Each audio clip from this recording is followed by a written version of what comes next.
момента съм в Тайланд и преди няколко дни видях, че имат кисело мляко в магазина. Затова хайде с мен да го пробваме.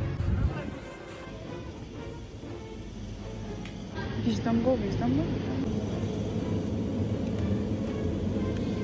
Кой да взема? Взема оригинално.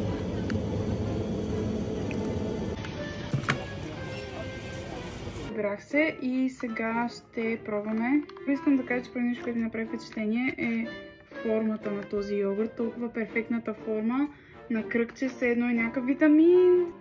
Окей. Така. Мирише като истинско кисело мляко.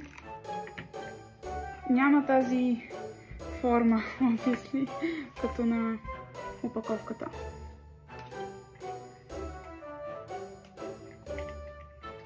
Вау!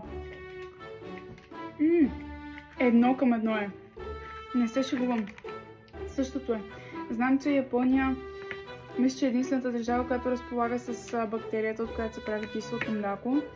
И това е всъщност японски бранд. Ето тук. Съвсем ситни, но вярвайте ми. И всъщност е доста вкусно. И бих си правила айрянче с него.